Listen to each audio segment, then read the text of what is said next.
Hello, good evening to all. ये हमारी first CDP question practice series है class 1 और ये सभी के लिए उतनी ही इक्वली इम्पॉर्टेंट रहने वाली है फॉर ऑल टीचिंग एग्ज़ाम्स। इसमें आपका D++ हो, KVS, UP, PRT, TGT, all students और candidates find it equally important. So without delay start करते हैं first questions. First is which of the following is not a factor of socio-culture impact on the development of the child? तो इसमें ये पूछा गया है, हालांकि इसमें क्वेश्चन रिटर्न आपके इंग्लिश में है बट मैं साथ साथ हिंदी में आपको एक्सप्लेन करते हुए चलूँगी। होपफुली ये बाइलिंगुअल स्टूडेंट्स के लिए इजी रहेगा।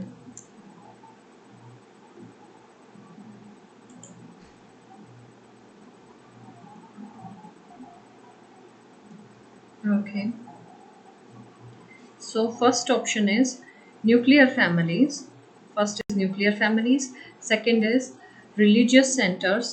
Third is urbanization, and fourth is examination. तो आंसर इसमें आपको दिख रहा है एग्जामिनेशन है। क्यों? क्योंकि इन्होंने ये पूछा है कि ऐसा कौन सा फैक्टर है जो सोशो कल्चर इम्पैक्ट नहीं डालता, not is there, socio culture impact नहीं डालता डेवलपमेंट ऑफ अ चाइल्ड, यानी कि चाइल्ड का डेवलपमेंट है उसमें इनमें से ऐसा कौन सा फैक्टर है जो कि इफेक्ट नहीं डालता सोशो कल्चरली। तो देखिए न्यूक्लियर फैमिलीज है, यानी कि आपकी स्मॉल फैमिली है, आप जिस तरह से रह रहे हैं, तो फैमिलीज जहाँ पे बढ़ आ गया वो आपका सोशो कल्चर फैक्टर भी है और ये अब चाइल्ड को इफेक्ट भी करता है। दूसरी बात है रिलीजियस, यानी कि आपके धार्मिक सेंटर्स जो हैं, तो आपको किस तरह के धार्मिक सेंटर्स या आप कह सकते हैं रिलीजियस, आप किस तरह के टेम्पल में जाते हो, किस तरह की सभाएं होती है, किस तरह से आपको चीज़ें बताई जाती है, वो भी आपको इफेक्ट करती हैं। उसके अलावा अर्बनाइजेशन, अब कोई बच्चा शहर में रह रहा है, कोई गांव में रह रहा है, उस तरह से उसका डेवलपमेंट सोशो कल्चर इम्पैक्ट उस पर आएगा और अलग अलग एस्पेक्ट्स पे। लेकिन इसमें से जो फोर्थ है जो कि एग्जामिनेशन है, तो एग्जामिनेशन आपका सोशो कल्चर फैक्टर्स में नहीं आता है और ये उसके सोशो कल्चर फैक्टर्स नहीं है और ये आपके डेवलपमेंट ऑफ चाइल्ड को नहीं इफेक्ट करेगा। अब सेकेंड क्वेश्चन देखते हैं हम। Which action verb is used for evaluation in cognitive domain? So ये हमारा क्वेश्चंस है ब्लूम टेक्सोनॉमी से, जिन्हें नहीं पता चला हो, ये ब्लूम्स टेक्सोनॉमी से आपका क्वेश्चन है। इसमें ब्लूम की टेक्सोनॉमी में आपको पता है 3 डोमेन होती हैं, कोग्निटिव, इफेक्टिव एंड साइकोमोटर। तो इसमें कोग्निटिव डोमेन की बात की गई है कि इनमें से कौन सा इवैल्यूएशन के लिए कौन सी verb, which action verb is used for evaluation, उसमें इवैल्यूएशन के लिए कौन सी यूज हुई है। तो देखिए इवैल्यूएशन के लिए डिफाइन डेफिनेटली नहीं आएगा, क्रिटिसाइज, उसके बाद रिकॉग्निशन और डिस्कवर। तो देखिए इसमें अगर किसी को डाउट भी हो सकता है तो क्रिटिसाइज और डिस्कवर में हो सकता है, लेकिन डिस्कवर जो है वो बाद की लास्ट स्टेज जो है क्रिएटिंग, उसमें आएगा। तो यहाँ पे सही ऑप्शन है आपका क्रिटिसाइज, यानी कि आलोचना करना। ठीक है, आलोचना हम किसी चीज की तभी करेंगे जब हम उसको पूरी तरह से इवैल्यूएशन या उसका मूल्यांकन कर चुके होंगे। ठीक है, तो यहाँ मूल्यांकन की बात हो रहा है, मूल्यांकन की बात कर रहे हैं। ये आज मेरा राइटिंग पैड काम नहीं कर रहा है, सॉरी फॉर दैट। और इसके अलावा थर्ड है according to Piaget, at which stage the children learn about their environment through senses. तो पियागे की थ्योरी के अकॉर्डिंग पूछा गया है कि इनमें से चिल्ड्रन कौन सी स्टेज में सेंसेस से सीखते हैं। तो ये तो आपका देखते ही दिख रहा है, आपका formal operational stage, concrete operational stage, sensory motor stage और प्री ऑपरेशनल। तो सेंसरी से ही, सेंसेस रूट वर्ड से ही आपको पता चल रहा है, इसमें कोई कंफ्यूजन की बात ही नहीं है। इसके अलावा अब ये क्वेश्चन है, देखिए there has been various policies framed in NEP 86 में, 1986, 1992, 2005, 2020. All these policies were made by education ministries. इनको एजुकेशन मिनिस्ट्री ने बनाया है, ये सब एजुकेशन की पॉलिसी जो आई है, national education policy. And other officials are best categorized under which dimensions of the socio culture environment. इसके अलावा जो अदर ऑफिशियल्स आएंगे उनको हम कौन सी कैटेगरी में डिवाइड कर सकते हैं। तो ये देखिए ऑप्शंस हैं आपके टेक्नोलॉजिकल, पॉलिटिकल, सोशल या इकोनॉमिक। देखिए यहाँ पे अगर एजुकेशन मिनिस्ट्री की बात हो रही है, एजुकेशन पॉलिसीज की बात हो रही है, तो पॉलिसी से रूट वर्ड से ही आपको पता चल रहा है कि ये पॉलिटिकल फैक्टर्स में ही आएंगे। ठीक है, move to the next. Which of the following is not a domain of learning. अब देखिए इनमें से कौन सा लर्निंग का डोमेन नहीं है। फर्स्ट है कोग्निटिव, आपका संज्ञानात्मक, ये लर्निंग डोमेन होता है आपका। सेकंड है आपका स्पिरिचुअल, थर्ड है आपका साइकोमोटर, और फोर्थ है आपका इफेक्टिव, यानी कि आपका आता है इमोशनल और उसमें। ठीक है, तो इसमें से स्पिरिचुअल को हम इसमें लर्निंग डोमेन में नहीं पढ़ते हैं, तो इसका राइट आंसर स्पिरिचुअल हो जाएगा। ठीक है, the student behaves aggressively. Student जो है एग्रेसिवली बिहेव करता है, यानी कि गुस्से से, यानी कि वो गुस्सा रहता है ज़्यादातर। In the classroom he needs help in, तो उसे हेल्प चाहिए किसमें? साइकोमोटर डोमेन में ऑफ लर्निंग, कोग्निटिव डोमेन में, इफेक्टिव डोमेन ऑफ लर्निंग में, या हायर ऑर्डर थिंकिंग स्किल में। तो देखिए एग्रेसिवली वो गुस्से में है, तो देखिए थिंकिंग स्किल्स की बात यहाँ नहीं आएगी। कोग्निटिव यानी कि संज्ञानात्मक, आपके मेंटल प्रोसेसेस से होता है, तो ये भी नहीं आएगा। साइकोमोटर आपका एक्शन से होता है, तो ये भी नहीं आएगा। तो इस तरह से इफेक्टिव यानी कि आपका इमोशंस, इफेक्टिव डोमेन आपका इमोशन से रिलेटेड रहता है। तो इसमें एग्रेसिव यानी कि एग्रेशन और गुस्सा एक तरह का इमोशन है, तो वो इफेक्टिव डोमेन में आएगा। इसके बाद है eight which stage the child development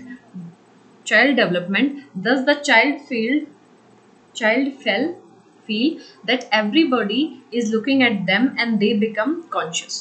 तो ऐसी कौन सी स्टेज होती है, ऐसी कौन सी अवस्था होती है चाइल्ड डेवलपमेंट की, जिसमें बच्चा जो है ये फील करने लगता है कि हर कोई उनकी तरफ देख रहा है और वो अपने आप में कॉन्शियस हो जाता है। तो ऐसा कब होता है? एडोलेसेंस में, यानी कि किशोर अवस्था में, इन्फेंट यानी कि बिल्कुल शिशु जब होता है बच्चा, चाइल्डहुड में या अडल्टहुड में। तो देखिए एडोलेसेंस में, किशोर अवस्था में ही होता है। उसको लगता है कि आप सेंटर ऑफ द अर्थ हैं, आप ही के ऊपर फोकस है, सभी आप ही को देख रहे हैं। ठीक है, तो उस टाइम में वो कॉन्शियस रहता है। इसके अलावा इसमें है which domain is also called as conative domain of learning. तो देखिए इसमें है आपका कोनेटिव डोमेन को पूछा है कि कौन सी लर्निंग में आता है। ऑप्शंस देख लेते हैं, हाई ऑर्डर थिंकिंग में, कोग्निटिव में, साइकोमोटर में, या आपका इफेक्टिव डोमेन में। तो देखिए कोनेटिव अपने आप में वर्ड का मीनिंग ही है। कोनेटिव का मीनिंग होता है अटेम्प्ट टू एक्शन। ठीक है, कोई एक्शन अटेम्प्ट करना, कोई क्रिया करना। ठीक है, तो जहां पे क्रिया की बात आएगी वहां कौन सा आएगा? साइकोमोटर। ओके, उसके बाद है ड्यूरिंग द पेंडेमिक, अभी जो ये बीमारी आई आपका कोविड है, इसमें it has been an easy journey for the students of private schools to continue their studies. तो प्राइवेट स्कूल के जो स्टूडेंट्स हैं उनके लिए ईजी रहा अपनी स्टडी को कंटिन्यू कर पाना। Where it has been tough journey for the students of government school, जबकि गवर्नमेंट स्कूल के जो स्टूडेंट्स हैं उनके लिए टफ रहा है, मुश्किल रहा है। Which feature of socio culture is being highlighted in the about situation. तो ये ऊपर वाली सिचुएशन जो है इसमें कौन सा सोशो कल्चर फैक्टर जो है वो हाईलाइट हुआ है? तो ये देखिए technological factor, physical factor, cultural factor या पॉलिटिकल फैक्टर। देखिए इसमें ना तो पॉलिटिकल फैक्टर है ना कल्चरल, सीधी सी बात है टेक्नोलॉजिकल फैक्टर है, क्योंकि जो आपके रिच स्टूडेंट्स थे या फिर आपके प्राइवेट स्कूल के स्टूडेंट्स थे उनके पास आपका फ़ोन या लैपटॉप या उसके थ्रू उन्होंने गूगल मीट होते हैं या फिर आपका टीम्स है उसके ऊपर उन्होंने ऑनलाइन स्टडी की है, जबकि गवर्नमेंट स्कूल के स्टूडेंट्स के पास ये सब टेक्नोलॉजी नहीं थी और ये सब मोस्ट ऑफ के पास, आप ये कह सकते हैं कि सभी के पास नहीं थी, 100% के पास। तो इस वजह से उनका टेक्नोलॉजिकल फैक्टर्स की वजह से उनकी स्टडी इफेक्ट हुई है। ठीक है, नेक्स्ट है in which stage the child development children enjoy fantasy stories like fairy tales the most. तो ऐसी कौन सी स्टेज होती है जब बच्चा फैंटेसी स्टोरी, जो फेरी टेल होती हैं, जो आप कह सकते हैं परियों की कहानियाँ होती है, वो कब इंजॉय करता है? न्यू बॉर्न, जब बच्चा बिल्कुल बॉर्न मतलब कह सकते हैं न्यू बॉर्न एज 0 मतलब 1 ईयर से लेके 1 मंथ से लेके और छोटे होने तक। उसके बाद है आपका एडोलेसेंस, किशोर अवस्था में, इन्फेंट और एडल्टहुड में। देखिए एडोलेसेंस में तो कोई फेरी टेल नहीं पढ़ता है, ना ही उनको एंजॉय करता है, ना ही एडल्टहुड में। तो न्यूबॉर्न बच्चा है जब तक उसका लैंग्वेज डेवलपमेंट नहीं हुआ है तब तक वो फेरी टेल या फैंटेसी स्टोरीज को किस तरह से एंजॉय कर पाएगा, इसलिए इसका आंसर हो जाएगा infant.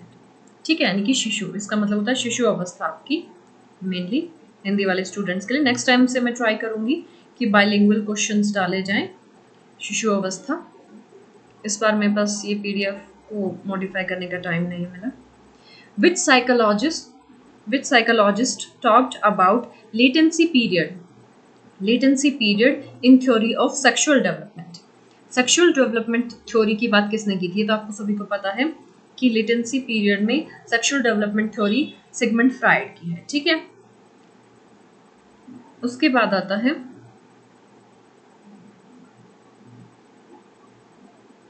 okay, next is which stage of child development refer to the period of gang age? तो gang age कौन सी अवस्था को कहा गया है, यानी कि समूह में या फिर टोलियों में बच्चे कब खेलते हैं? तो ये देखिए इसके ऑप्शंस हैं एडोलेसेंस में, इन्फेंट, एडल्टहुड में या चाइल्डहुड में। क्लियरली चाइल्डहुड में, ठीक है। उसके बाद है eight which stage of child development does the child become unrealistic? Unrealistic बच्चा कब हो जाता है? अनरियलिस्टिक आपको पता है जब वो कल्पनाओं में जीने लगता है, जब वो क्या नाम है, जैसे बताया था ना पिछले क्वेश्चन में हम डिस्कस किया था कि एडोलेसेंस में, किशोर अवस्था में बच्चे को लगता है कि he is the centre of the earth, सब कुछ उसके अराउंड रिवॉल्व कर रहा है, तो वो अनरियलिस्टिक हो जाता है, यानी कि क्या कह सकते हैं, रियल, वास्तविक नहीं रहता, ठीक है। उसके अलावा eight which stage of child development does the child develop ideas of honesty and empathy? Honesty और एम्पैथी का आइडिया बच्चे में कब आना स्टार्ट होता है? तो ये आता है आपका, देखो चाइल्डहुड में वो अपनी गैंग एज और अपने खेलने में बिजी रहता है, इन्फेंट में ऑब्वियसली नहीं होता, अडल्टहुड से तो पहले ही डेवलप हो चुका होता है, यानी कि एडोलेसेंस में, किशोर अवस्था में आपको ऑनेस्टी और एम्पैथी के आइडियाज जो है वो कम्प्लीटली डेवलप हो जाते हैं। कुछ कुछ कॉन्सेप्ट्स आपके लेटर चाइल्डहुड में आने लगते हैं, लेकिन इसमें कंप्लीट डेवलपमेंट के लिए पूछा है, तो ये आएगा आपका किशोर अवस्था एडोलेसेंस में, ठीक है। इसमें पूछा है which psychologist talk about private speech of self regulation? Self regulation में प्राइवेट स्पीच की बात किसने की है, यानी कि खुद से जब बच्चे बात करते हैं, खुद से अपने आप में बातें कर रहे होते हैं, तो उसके बारे में बात की है वाइगॉट्स्की ने, ठीक है। Which stage of child development refer to the period of stress and storm? ये देखिए स्ट्रेस एंड स्टॉर्म, ऑब्वियसली तूफान और दबाव की अवस्था, किशोर अवस्था, adolescence. Next is a child belonging to Gond tribe, ये एक तरह का एक ट्राइब का नाम है कि इस ट्राइब से एक बच्चा बिलोंग करता है, came to city with his family. He was admitted to a public school nearby. Even after months, he was not able to make up friends. उसके कोई फ्रेंड्स नहीं बनते हैं। Become a part of any group, वो किसी group का हिस्सा भी नहीं बनता है, ठीक है। The teacher used to ignore, और उसका टीचर जो है अध्यापक है वो भी उसको इग्नोर करता है, यानी कि उस पर ध्यान नहीं देता। Ignore his interest, following which he lost his self confidence. Obviously वो नए स्कूल में आया है, उसके कोई दोस्त नहीं है, वो किसी ग्रुप का हिस्सा नहीं बन पा रहा है, किसी से बातचीत अच्छे से नहीं कर पा रहा है, कन्वर्सेशन नहीं हो रहा है, और टीचर भी उसको स्पेशली इग्नोर कर रहा है, ये बहुत ही गलत चीज़ है। Which feature of social culture is highlighted in the above situation? तो इसमें आपका कौन सा सोशो कल्चर फैक्टर हाईलाइटेड है? फर्स्ट है आपका stereotype, second urbanization, third feminism, और फोर्थ है मार्जिनलाइजेशन। तो इसमें मार्जिनलाइजेशन कहेंगे, जिनके लिए न्यू वर्ड है उनको मैं बता दूं कि मार्जिनलाइजेशन का मीनिंग होता है साइड लाइन कर देना, किसी को अनदेखा कर देना, ठीक है। तो इसमें उसके टीचर्स जो हैं, उसका टीचर जो है और उसके पीयर्स जो हैं, यानी कि उसके कह सकते हैं क्लासमेट्स जो हैं, वो सब उसको अवॉइड कर रहे हैं, सब उसको साइड लाइन कर रहे हैं, उसके ऊपर कोई ध्यान नहीं दे रहा है, तो इस वजह से उसका कॉन्फिडेंस लो हो गया है। तो ये कौन सा फैक्टर है? ये मार्जिनलाइजेशन है, यानी कि उसको एक अलग मार्जिन, एक अलग कैटेगरी का मान के कि ये तो अलग लोग हैं, जैसे कुछ लोग करते हैं ना कास्टिज्म के बेसिस पे उनको साइड लाइन कर देते हैं, तो सेम लाइक दैट। इसमें है in the revised version of Bloom taxonomy in 2001, Bloom taxonomy से एक और क्वेश्चन है, ये DSSB के कुछ प्रीवियस क्वेश्चंस भी इसमें डाले हुए हैं। द नाउन सिंथेसिस, इसमें सिंथेसिस नाउन को चेंज किया गया है किस वर्ब से? तो ये देखिए प्रीवियस में सिंथेसिस, इसमें फर्स्ट है creating, second blending, defining, combining. देखिए डिफाइनिंग तो नहीं होगा, डिफाइनिंग स्टार्टिंग वाली फेज में ही आ जाएगा। उसके बाद आपका कंबाइनिंग, ब्लेंडिंग। वैसे तीनों देखा जाए तो ये अपने आप में चेंज्ड, जो कह सकते हैं कि रिवाइज्ड वर्जन में ये कोई वर्ब नहीं यूज की गई है, तो इसमें सिर्फ क्रिएटिंग ही आएगा, ठीक है, क्योंकि इसमें रिमेम्बरिंग, अंडरस्टैंडिंग, अप्लाइंग, एनालाइजिंग था, तो एनालाइजिंग को सिंथेसाइजिंग को इन्होंने क्या किया है, क्रिएटिंग किया है, ठीक है। नेक्स्ट है a child has a schema of dog, एक चाइल्ड का अपना स्कीमा है डॉग का, बेस्ड ऑन हिज एक्सपीरियंस, अपने एक्सपीरियंस पे, ऑफ हिज ऑन पेट, उसका खुद का पेट है, उसके बेस पे उसका अपना डॉग का स्कीमा है। Then he see another dog in the garden, he is able to recognise the animal, वो किसी एक गार्डन में एक और डॉग को देखता है और उसको रिकॉग्नाइज कर लेता है कि ये डॉग है। Which process of cognitive development is highlighted in this statement. तो इसमें फर्स्ट है आपका ऑपरेशन, ये अपने आप में तो कोई है नहीं, बाकी आगे देखते हैं। उसके बाद है इक्विलिब्रियम, एसिमिलेशन और अकोमोडेशन। तो देखिए इसमें एसिमिलेशन होगा, एसिमिलेशन और अकोमोडेशन के बीच का जो मेन डिफरेंस है, वैसे हम थ्योरी जब स्टडी करेंगे लेक्चर वाइज तो उसमें समझेंगे ये पूरा कि आगे के कॉन्सेप्ट्स थे। तो इसमें देखिए ऐड करना, एसिमिलेशन का मतलब होता है उसने अपना जो ऑलरेडी एक स्कीमा था, ऑलरेडी उसने कुछ अपना एक नॉलेज और एक स्ट्रक्चर बनाया हुआ था माइंड में, उसमें उसने ऐड कर लिया है या कोई नया कॉन्सेप्ट सीख लिया है, तो वो चीज़ें किसके अंदर आती हैं, एसिमिलेशन में। जबकि अकोमोडेट में आता है कि आपने अपने ओरिजिनल स्कीमा में थोड़ा सा कुछ चेंज किया है, ठीक है, उसको चेंज किया है या उसको एडजस्ट या मॉडिफाई या रेक्टिफाई किया है, वो सब आता है अकोमोडेशन में। तो इसमें उसने क्या किया है, उसने सिर्फ ऐड किया है, तो ये एसिमिलेशन आएगा, ठीक है। Father of Ram and Sita got toys for them, last question है, by default he gifted boy the aeroplane. तो राम और सीता के पापा उनके लिए टॉयज लेके आते हैं, खिलौने लेके आते हैं, और वो गिफ्ट करते हैं क्या, लड़के को क्या दे देते हैं, एरोप्लेन दे देते हैं। Which feature of social cultural highlighted in the statement. तो इसमें कौन सा सोशल कल्चरल यानी कि आपका सामाजिक सांस्कृतिक कौन सा फैक्टर जो है वो हाईलाइट हुआ है। तो देखिए आप लड़के को एरोप्लेन देना अपने आप में बिना, हम इसको देख सकते हैं, वैसे पहले ऑप्शन देखिए वरना ये स्टीरियोटाइप ही है। देखिए फेमिनिज्म तो बिल्कुल नहीं है, स्टीरियोटाइप, मार्जिनालाइजेशन यानी कि आप उसको साइडलाइन करना, या इक्वालिटी भी नहीं है, ठीक है।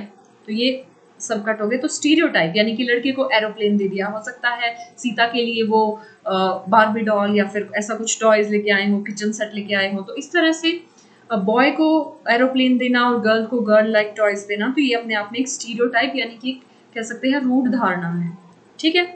तो आज के लिए आई थिंक ये 20 क्वेश्चंस हैं। आप कमेंट करके ज़रूर बताइएगा कि आपको ये लेक्चर कैसा लगा, और if anything I can change in the next one then please let me know, and अगर वीडियो अच्छी लगी हो तो लाइक और चैनल को सब्सक्राइब कर दीजिएगा। This is Jyoti signing off, thank you so much.